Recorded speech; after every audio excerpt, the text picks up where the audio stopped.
The 1961 Lincoln Continental Convertible. Some cars are special because of their racing background, recalling a moment when man and machine triumphed in a battle of speed. Other cars are special for their heritage, representing a particular slice of time that encompasses an experience from long ago. This car is special because of its previous owner. You see, the bright white slice of Americana you see before you was once the personal transportation of Jacqueline Kennedy Onassis, the wife of John F. Kennedy and First Lady of the United States. This Lincoln Continental was parked at the White House garage and used by Jackie O during JFK's tenure as the 35th President of the United States, and perfectly encapsulates that period through its broad, simple design, boat-like on-road demeanor, and seemingly endless style. What's more, it's going up for sale later this month. This luxury full-size four-door carries the VIN number 1Y86H4200678, and is a certified history lesson on wheels. It's seen only one other owner besides the trend-setting First Lady, and it's received an older restoration to keep it fresh. So what's Mrs. Kennedy's previous personal ride really like? Read on to find out. Continue reading to learn more about this unique 1961 Lincoln Continental Convertible. History and background. The Continental nameplate was first put to use in 1939. This first generation of the car was subsequently discontinued in 1948, but then the name was once again unearthed in 1956 for the second generation. The second-gen Continental enjoyed a rather limited lifespan before it was replaced by the third generation in 1958. Then came the fourth generation in 1961, which was extended until 1969. In 1970, the fifth generation was introduced, lasting for another 10 years before the sixth gen came about in 1980. The sixth gen car only lasted a year, skipping 1981 before the seventh generation was introduced in 1982. This led to the 9th and 10th generations, but the name was dropped in 2002, only to once again re-emerge in 2016 for the latest revitalized 10th generation. This particular example hails from the 4th generation. The 4th gen uses a design that was originally slated for the Thunderbird, but after the design was rejected, the Ford Motor Company brass decided to give it another look. After deciding it was worth keeping, Lincoln use it for the Continental nameplate.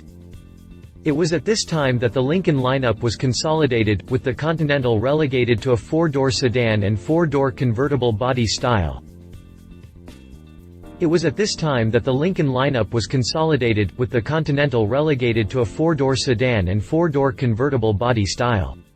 When it was first introduced, the fourth-gen Continental made a huge splash with the buying public and critics, selling in droves the very first year it was released. Undoubtedly, the enthusiasm was helped by the car's association with Jacqueline Kennedy. In 1961, Ford decided to loan the White House a Continental as JFK was the sitting president, and given Mrs. Kennedy's connection with high style, the car enjoyed a similar perception. To make it appropriate for a First Lady, this Continental was outfitted with the requisite Secret Service gear, then put into the White House garage and made available for personal use by Mrs. Kennedy. Afterwards, Stuart Ford in Lanham, Maryland, bought the car. There it's remained ever since, until now. Now it heads to the Central California coast to find a new home after it hits the block at the Mecum Collector Car Auction. Exterior. The fourth-generation Lincoln Continental was originally designed by one Elwood Engel, the design vice president at Ford. The Continental has been called Mr.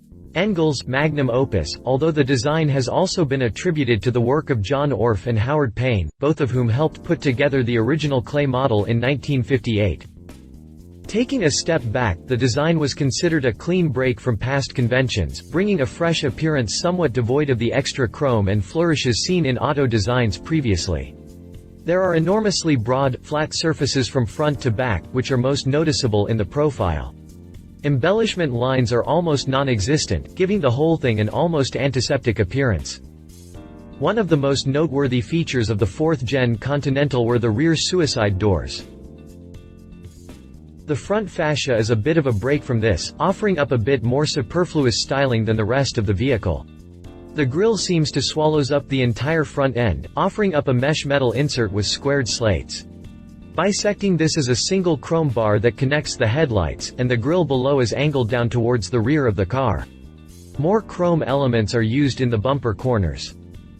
This look is mimicked in the rear, where we find another metal mesh insert, chrome bumper, and polished side embellishments. The taillights complete the rear fins, and are also surrounded by chrome. One of the most noteworthy features of the 4th Gen Continental were the rear suicide doors, that is, doors that use hinges located at the rear, enabling them to open in a mirrored fashion compared to the front doors. While undeniably cool and stylish, this feature was actually added to the Continental as a practical means to aid ingress and egress to the rear bench. During the car's development, engineers noticed they were struggling with access to the rear seating area, so they implemented the same door design as was used previously on the 1950 Lincoln Lido and Lincoln Zephyr sedan, no to mention other examples from the 20s and 30s. Also of note is the power convertible top. What's more, the Continental might look pretty enormous to modern eyes, but it was actually considered rather small for its time. Back to this example. Jackie O's Continental arrives like a wave of white, with the body panels complemented by whitewall tires. The wheels include large covers made from stainless steel, completing the exterior styling package. When you see it in the sun, with the top down, it just looks correct. Interior. The all-white exterior is balanced by an interior incorporating both black and white upholstery. Up front, we see a large bench seat stretching from door to door, with the leading edges in white and the intersections in black. Rectangular shapes abound, including the polished trim in the door panels and the gauges in the dash. Extra classiness is added with the use of California walnut trim, found on the enormous thin-rimmed steering wheel, dash, and on the doors. The speedometer registers velocity like a radio dial, sweeping left to right as the car's momentum builds.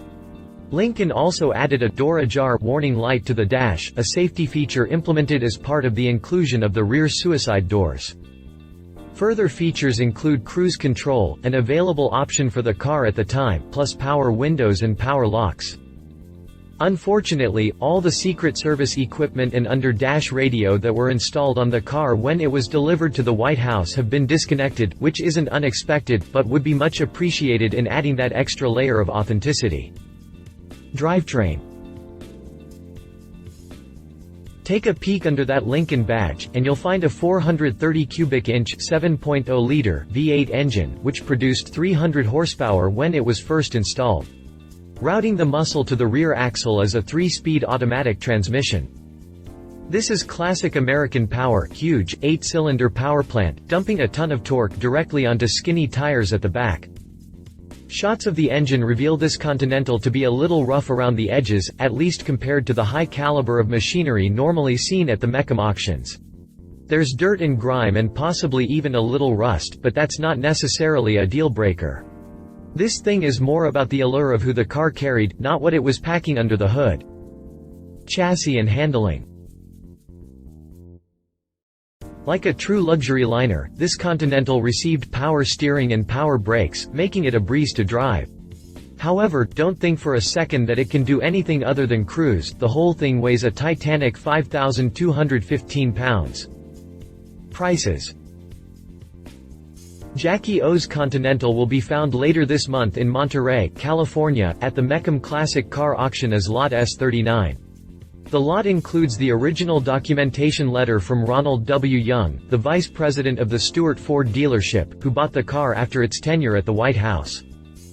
The car's estimated value is between $100,000 and $125,000, figures that speak to the car's previous ownership, rather than its overall condition or rarity. Lincoln sold a ton of 4th Gen Continentals, with 25,160 units moved just in the first year of production. Competition. Porsche Bisimoto 911BR. It's difficult to find the right match for a car like this, but this Steve McQueen-inspired Porsche might fit the bill. It'll go up for auction at the same Mecum event as the above-featured Lincoln, and although the King of Cool didn't own it, it's definitely something that would have occupied his garage. Read the full review here. Conclusion. Out of the Lincoln Continental's extended history, the 4th-generation variant is considered to be the most desirable. The look, the sound, it's all exactly as it should be, as evidenced by its use in movies like Animal House, Goldfinger, and The Matrix.